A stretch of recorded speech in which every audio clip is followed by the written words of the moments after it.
ಕಥಾಮೃತಸಾರ ಗುರುಗಳ ಕರುಣದಿಂದ ಪನಿತು ಪೇಳುವೆ ಪರಮ ಭಗವದ್ಭಕ್ತರಿದನಾದರದಿ ಕೇಳುವುದು. ಕಡು ಕರುಣಿ ನೀನೆಂದರಿದು ಹೇರೊಡಲ ನಮಿಸುವೆ ನಿನ್ನಡಿಗೆ ಬೆಂಬಿಡದೆ ಪಾಲಿಸು ಪರಮ ಕರುಣಾ ಸಿಂಧು ಎಂದೆಂದು. ನಡುವೆ ಬರುತ್ತಿಪ್ಪ ವಿಘ್ನವ ತಡೆದು ಭಗವನ್ನಾಮ ಕೀರ್ತನೆ ನುಡಿದು ನುಡಿಸೆನ್ನಿಂದ ಪ್ರತಿ ದಿವಸದಲ್ಲಿ ಮರೆಯದಲೇ. ಲಕ್ಷ್ಮೀ ಶೋಭಾನ ಪದದಲ್ಲಿ 69ನೇ ಪದ್ಯ. ನಾನಾ ಕುಸುಮಗಳಿಂದ ಮಾಡಿದ ಮಾಲೆಯ ಶ್ರೀನಾರಿ ತನ್ನ ಕರದಲ್ಲಿ ಪೀನ ಕಂಧರದ ತ್ರಿವಿಕ್ರಮರಾಯನ ಕೊರಳಿನ ಮೇಲಿಟ್ಟು ನಮಿಸಿದಳು. ಮಹಾಲಕ್ಷ್ಮೀ ದೇವಿ ತನ್ನ ಕೈಯಲ್ಲಿದ್ದಂತಹ ನಾನಾ ಬಗೆಯ ಹೂಗಳಿಂದ ಮಾಡಿದಂತಹ ಮಾಲೆಯನ್ನು ಪುಷ್ಟವಾದ ಕುತ್ತಿಗೆಯುಳ್ಳ ತ್ರಿವಿಕ್ರಮರಾಯನ ಕೊರಳಿನ ಮೇಲೆ ಇಟ್ಟು ನಮಸ್ಕಾರ ಮಾಡ್ತಾಳೆ ಅಂತ ಹೇಳ್ತಾ ಇದ್ದಾರೆ. ಹಿಂದಿನ ನುಡಿಯಲ್ಲಿ ಹೇಳಿದಂತೆ ಇತರ ಸುರ ದೇವತೆಗಳನ್ನು ನೋಡದೆ ಚಿತ್ತವ ಕೊಡದೆ ನಸುನಕ್ಕಳು ಅಂತ ಹೇಳಿದೆ. ಈಗ ತ್ರಿವಿಕ್ರಮರಾಯನ ಕೊರಳಿಗೆ ಮಾಲೆ ಹಾಕಿದಳು ಅಂತ ಬಂದಿದೆ. ಸ್ಕಂದ ಪುರಾಣ ಹೇಳುತ್ತೆ,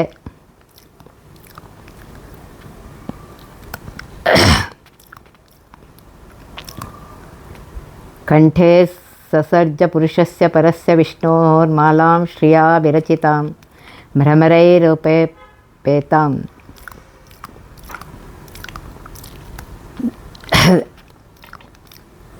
ಹರಿಯ ಪ್ರಸಾದವನ್ನು ಸ್ವೀಕರಿಸುವುದಲ್ಲೇ ಮಹಾಸುಖವನ್ನು ದೇವತೆಗಳು ಕಂಡುಕೊಳ್ತಾರೆ. ಆದ್ದರಿಂದ ದೇವಿ ಮಾಲೆಯನ್ನು ಅವರ ಕೊಳಗೆ ಹಾಕದೆ ಚಿತ್ತವ ಕೊಡದೆ ನಸುನುಗುತ್ತಾ ಅಂತ ಹೇಳ್ತಾ ಇದ್ದಾಳೆ. ಬಂದು ಪರಮಾತ್ಮನಿಗೆ ಅರ್ಪಿಸಿದ್ದಾಳೆ. ವಾದರಾಜ ಸ್ವಾಮಿಗಳು ರುಕ್ಮಿಣೀಶ್ ವಿಜಯಲ್ಲಿ ಹೇಳ್ತಾರೆ, ಹರೇ ಹರೇ ಹರೇ ಹೇ ಪ್ರಸಾದೈಕ ಭುಜಾಂ ಸುರಾಣಾಂ ಇಮಾಂ ಪ್ರದಾಸ್ಯಾಮಿ ಕಥಂ ತ್ವಿತೀವ ರಮಾ ಪ್ರಮೋದೋತ್ಥಿತ ರೋಮ ರಾಜಿ ಸಮರ್ಪಯಾಮಾಸ ಮುಕುಂದ ಕಂಠೆ. ಶ್ರೀಹರಿಯ ಪ್ರಸಾದವನ್ನು ಮಾತ್ರವೇ ಸ್ವೀಕರಿಸುವ ದೇವತೆಗಳಿಗೆ ಹರಿಗೆ ಅನರ್ಪಿತವಾಗಿರುವಂತಹ ಈ ಮಾಲೆಯನ್ನು ಹೇಗೆ ಕೊಡೆ ಎನ್ನುವ ಭಾವನೆಯಿಂದಲೋ ಎಂಬಂತೆ ಆನಂದದಿಂದ ರೋಮಾಂಚಿತಳಾಗಿರುವಂಥ ಮಹಾಲಕ್ಷ್ಮೀ ದೇವಿ ಮುಕುಂದನ ಕೊರಳಿನಲ್ಲಿ ಆ ಮಾಲೆಯನ್ನು ಇಟ್ಟಿದ್ದಾಳೆ ಅಂತ ಹೇಳ್ತಾರೆ, ಹಾಕಿದ್ದಾಳೆ ಅಂತ. ಇಲ್ಲಿ ಮುಕುಂದ ಅಂತ ಹೇಳ್ತಾ ಇದ್ದಾರೆ. ಮುಕುಂದ ಅಂತಂದರೆ ಮೋಕ್ಷಪ್ರದನಾಗಿರುವಂತಹ ಪರಮಾತ್ಮ. ಸಕಲ ವೇದಗಳನ್ನು ಉಪದೇಶಿಸಿ ತತ್ವಜ್ಞಾನವನ್ನು ಕೊಟ್ಟು ಮೋಕ್ಷ ನೀಡುವವ. ಆದ್ದರಿಂದಲೇ ಮುಮುಕ್ಷಗಳಾಗಿರುವಂತಹ ದೇವತೆಗಳೆಲ್ಲರೂ ಅವನ ಪ್ರಸಾದವನ್ನು ಬಯಸುವರೆ. ಲಕ್ಷ್ಮೀ ಶೋಭನ ಪದದಲ್ಲಿ ಪೀನ ಕಂಧರದವನೆಂದು ತ್ರಿವಿಕ್ರಮರಾಯನನ್ನು ಪ್ರಶಂಸಿಸಿದ್ದಾರೆ. ಪೀನಕಂಧರ ಅಂದರೆ ಪುಷ್ಟವಾಗಿ ತುಂಬಿಕೊಂಡಿರುವಂತಹ ಕಂಠ. ಸಕಲ ವೇದಗಳು ಸದಾ ಆ ಕಂಠದಿಂದಲೇ ಹೊರಟು ಬರುವುದರಿಂದ ಅದು ತುಂಬಿಕೊಂಡಿರುತ್ತದೆ. ಅಖಿಲ ವೇದ ಉದ್ಗೀರ್ಯಂತೆ ನಿಶಂಯತಃ. ಇಲ್ಲಿ ನಾನಾ ಕುಸುಮಗಳಿಂದ ಮಾಲೆ ಅಂತನ್ನುವಲ್ಲಿಯೂ ಇಲ್ಲಿ ಹೇಳ್ತಾ ಇದ್ದಾರೆ, ಈ ಮಾಲೆ ಪರಮಾತ್ಮನಿಗೆ ಹೊರತು ಬೇರೆ ದೇವತೆಗಳಿಗೆ ಯೋಗ್ಯ ಇಲ್ಲ ಅಂತ ಸೂಚನೆ ತೋರಿಸ್ತಾ ಇದ್ದಾರೆ. ನಾನಾ ಕುಸುಮಗಳಿಂದ ಮಾಲೆ ಅಂತಂದರೆ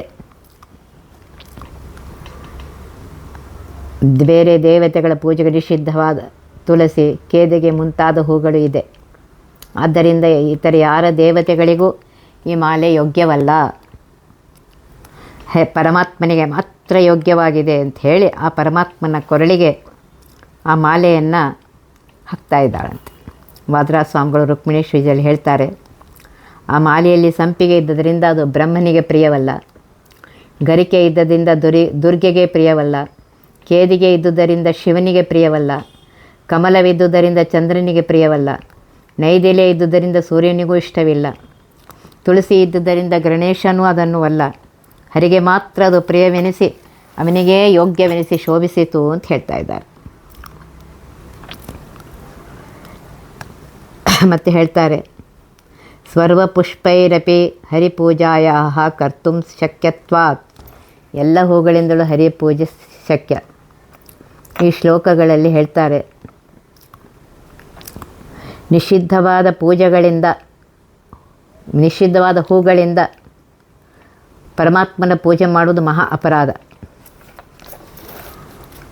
ಸೌತೆ ಹೂವು, ಮುತ್ತುಗದ ಹೂವು ಇವುಗಳಿಂದ ಪೂಜೆ ಮಾಡಿದರೆ ಮಹಾ ಅಪರಾಧವೆಂದು ವರಾಹ ಪುರಾಣವು ಹೇಳ್ತಾ ಇದೆ. ವರಾಹ ಪುರಾಣದಲ್ಲಿ ಬಂದಿದೆ,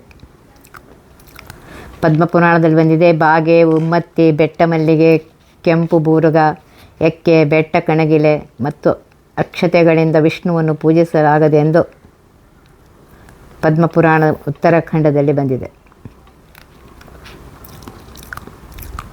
ಬೆಟ್ಟ ಮಲ್ಲಿಗೆ, ಕೆಂಪು ಬೂರುಗ, ಬಾಗೆ ಹೂಗಳ ಅರ್ಪಿಸಿದರೆ ವಿಷ್ಣು ಭಯ, ರೋಗ, ದಾರಿದ್ರ್ಯಗಳನ್ನು ಉಂಟು ಮಾಡ್ತಾನಂತೆ. ಕೆಂಪು ದಾಸವಾಳ ಮತ್ತು ಇತರ ಅವಿಹಿತವಾದ ಕೆಂಪು ಹೂಗಳನ್ನು ಅರ್ಪಿಸಿದರೆ ದೌರ್ಭಾಗ್ಯವನ್ನು ಕೊಡ್ತಾನೆ ಅಂತ ಹೇಳಿ ವಿಷ್ಣು ಧರ್ಮೋತ್ತರ ಪುರಾಣದಲ್ಲಿ ಬಂದಿದೆ. ಪರಮಾತ್ಮ ವರಾಹ ಪುರಾಣದಲ್ಲಿ ಹೇಳ್ತಾನೆ, ನಿಷಿದ್ಧ ಪುಷ್ಪಗಳಿಂದ ನನ್ನನ್ನು ಪೂಜಿಸಿದರೆ ಆ ಪೂಜೆಯನ್ನು ನಾನು ಸ್ವೀಕರಿಸುವುದಿಲ್ಲ ಮತ್ತು ಅಂಥ ಪೂಜೆ ಮಾಡುವವರು ನನಗೆ ಪ್ರಿಯರೆನಿಸುವುದೂ ಇಲ್ಲ. ವರಾಹ ಪುರಾಣದಲ್ಲಿ ಪರಮಾತ್ಮನೇ ಹೇಳಿದ್ದಾನೆ.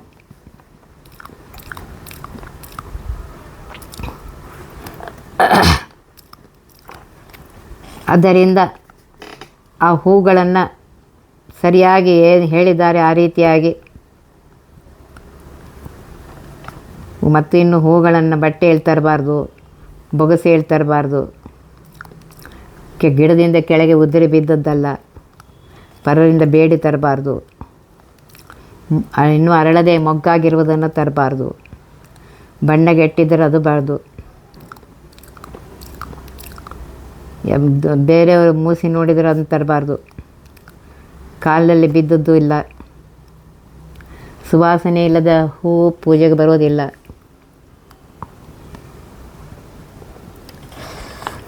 ಈ ರೀತಿಯಾಗಿ ಬಹಳಷ್ಟು ಹೇಳಿದ್ದಾರೆ. ಅದನ್ನೆಲ್ಲ ನೋಡಿಕೊಂಡು ಆ ರೀತಿಯಾಗಿ ತರಬೇಕು ಅಂತ ಹೇಳಿದ್ದಾರೆ.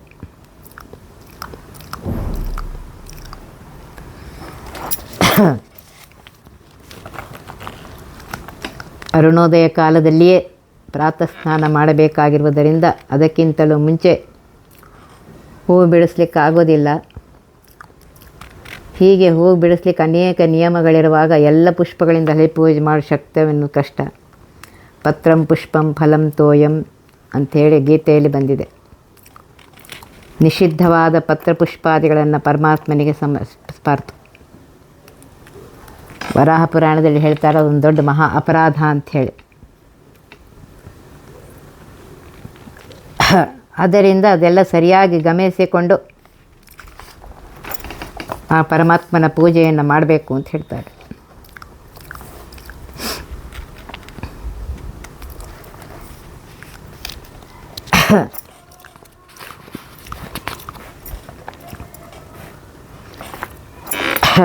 ಈ ರೀತಿಯಾಗಿ 3 ವೇದಗಳನ್ನು, 3 ಕಾಲಗಳನ್ನು, 3 ಗುಣಗಳನ್ನು, 3 ಲೋಕಗಳನ್ನು, ದೇವಮಾನವ ದಾನವರನ್ನು, ಮುಕ್ತ ಜೀವ ಜಡವಸ್ತು ಸಂಸಾರಿ ಜೀವರನ್ನು ಪರಮಾತ್ಮ ಮೀರಿದ್ದಾನೆ ಅಂತ ಭಾಷೆಯಲ್ಲಿ ಬಂದಿದೆ. ಇಂತಹ ಸರ್ವೋತ್ತಮನಾಗಿರುವಂತಹ, ಸರ್ವಶ್ರೇಷ್ಠನಾಗಿರುವಂತಹ, ತ್ರಿವಿಕ್ರಮನಾಗಿರುವಂತಹ ಅಜಿತನಾಮಕ ಪರಮಾತ್ಮನಿಗೆ, ಮಹಾಲಕ್ಷ್ಮಿಗೆ, ಪರಮಾತ್ಮನೇ ಮಹಾಲಕ್ಷ್ಮಿಗೆ ಯೋಗ್ಯನಾದವರ ಅಂತ ಹೇಳ್ತಾ ಇದ್ದಾರೆ. ಹಿಂದಿನ ನುಡಿಯಲ್ಲಿ ಹೇಳಿದಂತೆ ಆ ಎಲ್ಲ ದೇವತೆಗಳು ಮಹಾಲಕ್ಷ್ಮಿಯನ್ನು ಆಶ್ರಯಿಸಿದವರೇ. ಬ್ರಾಹ್ಮಣಿ ಇತ್ಯಾದಿ ಸೂಕ್ತದಲ್ಲಿಯೂ ಬಂದಿದೆ, ಬ್ರಹ್ಮ ರುದ್ರಾದಿ ಸಕಲ ದೇವತೆಗಳು ಮಹಾಲಕ್ಷ್ಮೀ ದೇವಿ ಅಧೀನ. ಆದ್ದರಿಂದ ಸರ್ವಶ್ರೇಷ್ಠನಾಗಿರುವಂತಹ, ಸರ್ವೋತ್ತಮನಾಗಿರುವಂತಹ, ಸರ್ವಸ್ವಾಮಿಯಾಗಿರುವಂತಹ ಪರಮಾತ್ಮನೇ ನನಗೆ ವರ ಅಂತ ಹೇಳ್ತಾ ಇದ್ದಾಳೆ. ತ್ರಿವಿಕ್ರಮನ ಕೊರಳಿಗೆ ಮಾಲೆ ಹಾಕ್ತಾರೆ ಹೇಳ್ತಾ ಇದ್ದಾರೆ. ಇಲ್ಲಿ ಹೇಳೋದ್ರಿಂದ ಏನು ಹೇಳ್ತಾ ಇದ್ದಾರೆ ಅಂದರೆ, ಮಹಾಲಕ್ಷ್ಮೀ ದೇವಿಯ ವ್ಯಕ್ತಿತ್ವವು ಅಷ್ಟೇ ಉನ್ನತವಾಗಿದೆ. ಆ ತ್ರಿವಿಕ್ರಮ ಪದದಿಂದಲೇ ಹೇಳ್ತಾ ಇದ್ದಾರೆ.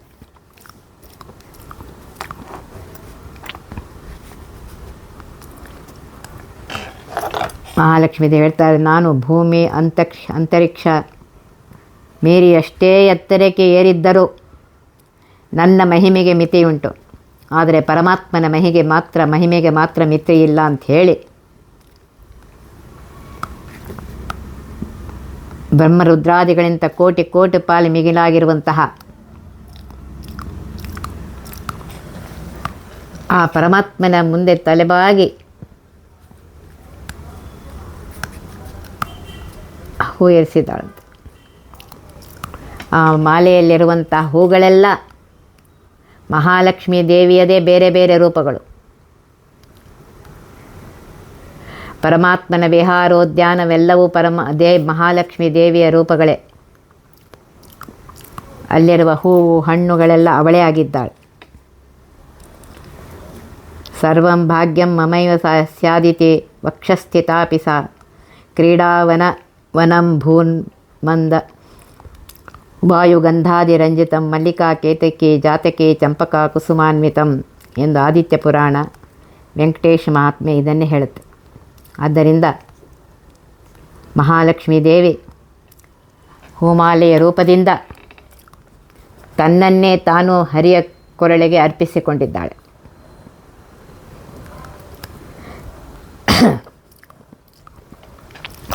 ಇವತ್ತಿಗೂ ಮದುವೆಯಾಗುವ ವಧು ಶ್ರೀರೂಪಳೆಂದು ವರ ಶ್ರೀಧರ ರೂಪನೆಂದು ಭಾವನೆಯಿಂದ ವಧು ವರನಿಗೆ ತನ್ನನ್ನು ತಾನೇ ಅರ್ಪಿಸಿಕೊಳ್ಳುವ ಸಂಕೇತವಾಗಿ ಮಾಲೆ ಹಾಕುವ ಸಂಪ್ರದಾಯ ಬಂದಿದೆ ಅಂತ ಅಂದ್ಕೋಬೋದು.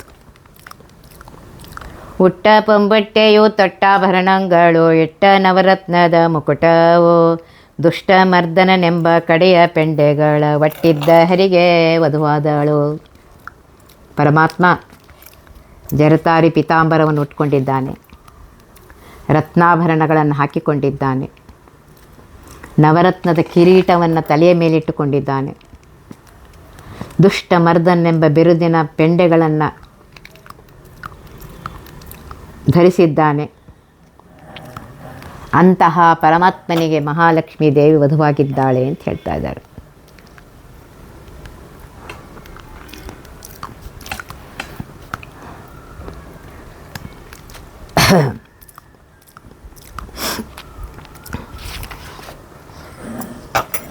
ಈ ರೀತಿಯಾಗಿ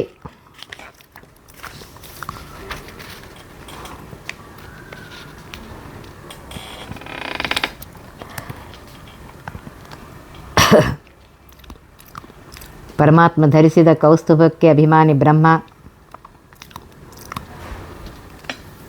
ಈ ರೀತಿಯಾಗಿ ಇಲ್ಲಿ ಪರಮಾತ್ಮ ಸರ್ವೋತ್ತಮನಾಗಿದ್ದಾನೆ, ಸರ್ವೋತ್ಕೃಷ್ಟನಾಗಿದ್ದಾನೆ ಅಂತ ಹೇಳ್ತಾರೆ. ಈ ರೀತಿಯೆಲ್ಲ ನೋಡಿಕೊಂಡೇ ಸಮುದ್ರ ರಾಜ ತನ್ನ ಮಗಳನ್ನು ಅಜಿತ ರೂಪ ಪರಮಾತ್ಮನಿಗೆ ಕೊಟ್ಟಿದ್ದಾನೆ, ಹೊರತು ಬಾಹ್ಯಾಡಂಬರವಲ್ಲ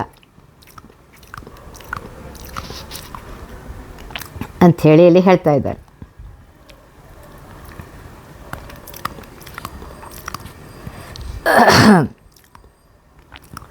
ಹೌದು, ಅವನು ಅಜಿತನಾದ್ದರಿಂದ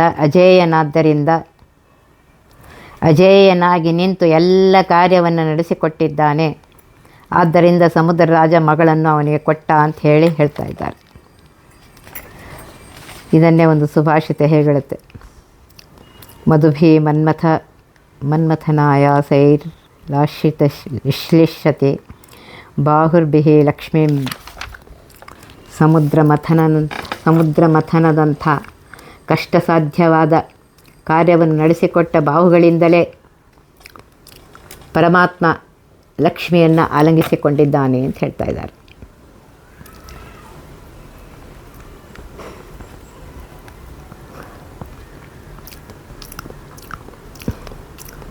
ಇಲ್ಲಿ ಪರಮಾತ್ಮ ಪೊಂಬಟ್ಟೆಯನ್ನು ಇಟ್ಕೊಂಡಿದ್ದಾನೆ, ಆಭರಣ ಇಟ್ಕೊಂಡಿದ್ದಾನೆ, ನವರತ್ನದ ಮುಕುಟವನ್ನು ಇಟ್ಕೊಂಡಿದ್ದಾನೆ, ಪೆಂಡೆಗಳನ್ನು ಇಟ್ಕೊಂಡಿದ್ದಾನೆ ಅಂತೆಲ್ಲ ಹೇಳಿದೆ.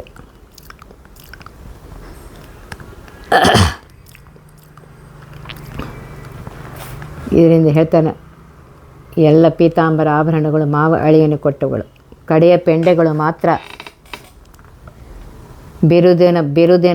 ಬಿರುದಿನಿಂದ ಕೂಡಿತ್ತು, ಅದು ಮೊದಲೇ ಇತ್ತು ಅಂತ ಹೇಳಿ ಸ್ಪಷ್ಟವಾಗಿ ಹೇಳ್ತಾ ಇದ್ದಾರೆ.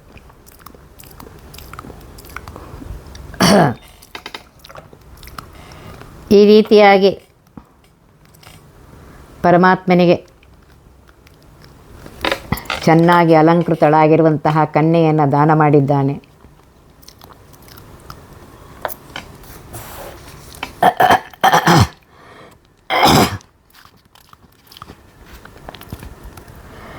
ಈ ರೀತಿಯಾಗಿ ಪರಮಾತ್ಮನಿಗೆ ಕೊಟ್ಟಿದ್ದಾನೆ.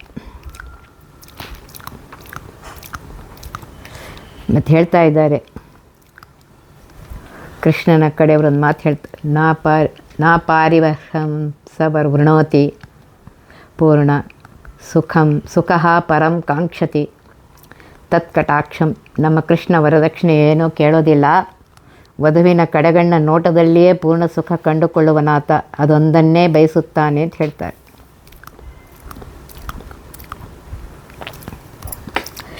ಈ ರೀತಿಯಾಗಿ ಪರಮಾತ್ಮ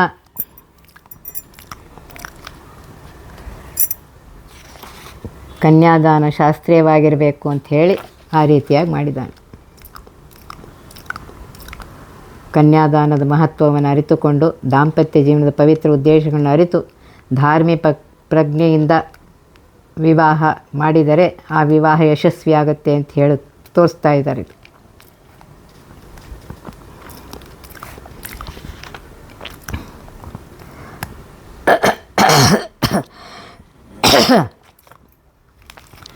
ಈ ರೀತಿಯಾಗಿ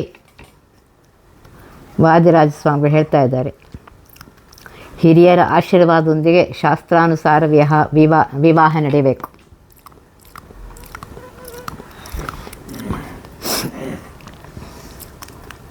ಕನ್ಯಾಪಿತೃ ಕನ್ಯೆಯನ್ನು ಸಂತೋಷದಿಂದ ದಾನ ಮಾಡಬೇಕು. ಇದನ್ನು ಮುಂದೆ ಲಕ್ಷ್ಮೀ ಶೋಭಾನದಲ್ಲಿ ಅವರು ಹೇಳೋರಿದ್ದಾರೆ. ಬಗ್ಗಿದ ಮನದಿಂದ ಧಾರೆ ಎರೆದೆನೆಸೆಂದು, ಅತ್ಯಂತ ಸಂತೋಷ ಮನಸ್ಸಿನಿಂದ ತನ್ನ ಮಗಳನ್ನು ಧಾರೆ ಎರೆದಿದ್ದಾನೆ ಅಂತ ಹೇಳ್ತಾ ಇದ್ದಾರೆ. ಚಂಬು ಚಂಬಳೆಗಳು, ತಾಳ ಮದ್ದಳೆಗಳು, ತಂಬಟೆ ಬೇರೆ ಪಟಹಗಳು, ಭೋಂ ಭೋಂ ಎಂಬ ಶಂಕ ಡೊಳ್ಳು ಮೌರಿಗಳು, ಅಂಬುದಿಯ ಮನೆಯಲ್ಲೆಸೆದು ಲಕ್ಷ್ಮೀನಾರಾಯಣ ವಿವಾಹೋತ್ಸವದ ಪ್ರಾರಂಭವಾಯಿತೆಂದರೆ ಅದರ ಸೂಚನೆಗೋಸ್ಕರ ಕೊಂಬುಗಳು, ಚಂಗಳೆಗಳು, ತಾಳಗಳು, ಮದ್ದಳೆಗಳು, ತಮ್ಮಟೆಗಳು, ಭೇರಿಗಳು, ಪಟಹಗಳು, ಭೋಂ ಭೋಂ ಎಂದು ಧ್ವನಿಗೈವ ಶಂಖಗಳು, ಡೊಳ್ಳುಗಳು, ಮೌರ್ಯಗಳು, ಹೀಗೆ ಅನೇಕ ಬಗೆಯ ಎಲ್ಲ ವಾದ್ಯಗಳು ಸಮುದ್ರರಾಜನ ಮನೆಯಲ್ಲಿ ಮೊಳಗಿದವು ಅಂತ ಹೇಳ್ತಾ ಇದ್ದಾರೆ.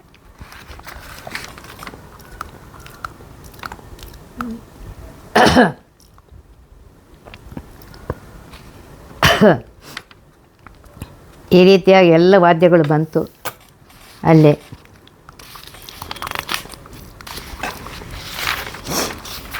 ಆ ಒಂದೊಂದು ವಾದ್ಯದ ಹಿಂದೆ ಯಾಕೆ ಮಾಡಬೇಕು ಅಂತಿದೆ.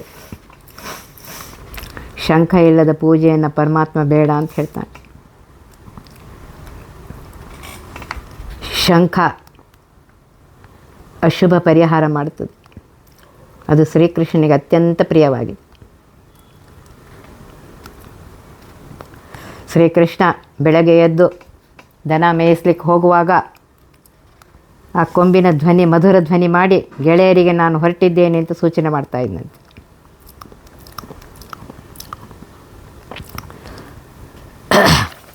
ಆದ್ದರಿಂದ ಹೇಳ್ತಾ ಇದ್ದಾರೆ,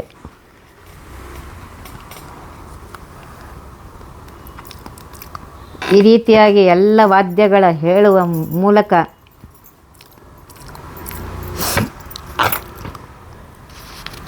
ಎಲ್ಲ ವಾದ್ಯಗಳನ್ನು ಭೂಮಿಗೆ ತಂದವನು ಪರಮಾತ್ಮನೇ.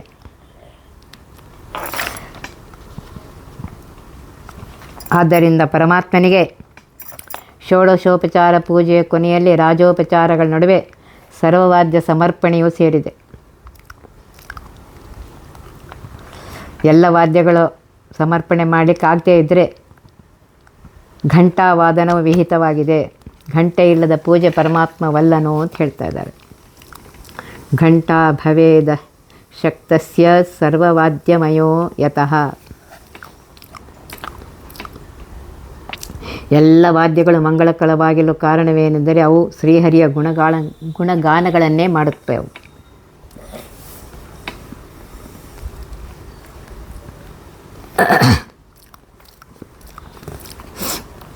ಶ್ರೀಮದಾಚಾರ್ಯರು ಹೇಳ್ತಾರೆ, ಮೃದು ಗಂಭೀರ ನಾದವುಳ್ಳ ಭೇರಿ, ಢಕ್ಕೆ, ಢೊಳ್ಳು ಮುಂತಾದ ವಾದ್ಯಗಳು ಅನುದಾತ್ತ ಸ್ವರದಿಂದ ಸಕಲಾಭಿಷ್ಟ ಪ್ರಧಾನ ಸಮರ್ಥನಾದ ಪರಮಾತ್ಮನ ಔದಾರ್ಯ ಗುಣಗಳನ್ನು ಕೊಂಡಾಡ್ತಂತೆ. ಘಂಟೆ, ತಾಳ ಮುಂತಾದ ಘನವಾದ್ಯಗಳು ಸ್ವರಿತ ಸ್ವರದಿಂದ ಪರಮಾತ್ಮನ ಮಹಿಮೆ ಮಹತ್ವವನ್ನು ಹೇಳುತ್ತಂತೆ. ಅವನಿಗೆ ಹೋಲಿಸಿದಾಗ ಅನ್ಯರ ಅಲ್ಪತ್ವವನ್ನು ಸ್ಪಷ್ಟಗೊಳಿಸುತ್ತದೆ. ನಾಗಸ್ವರ ಮುಂತಾದ ಸುಶಿರ ವಾದ್ಯಗಳು ಉದಾತ್ತ ಸ್ವರದಿಂದ ಪರಮಾತ್ಮ ಸಾರ್ವಭೌಮ, ಸರ್ವೋತ್ತಮ, ಸರ್ವೋತ್ಕೃಷ್ಟ ಅಂತ ಹೇಳುತ್ತಂತೆ. ಈ ರೀತಿಯಾಗಿ ಎಲ್ಲ ವಾದ್ಯಗಳು, ವೀಣೆ ಮುಂತಾದ ವಾದ್ಯಗಳು ಸಹ ಸಪ್ತ ಸ್ವರಗಳಿಂದ ಆ ಪರಮಾತ್ಮನನ್ನೇ ಕೊಂಡಾಡುತ್ತವೆ.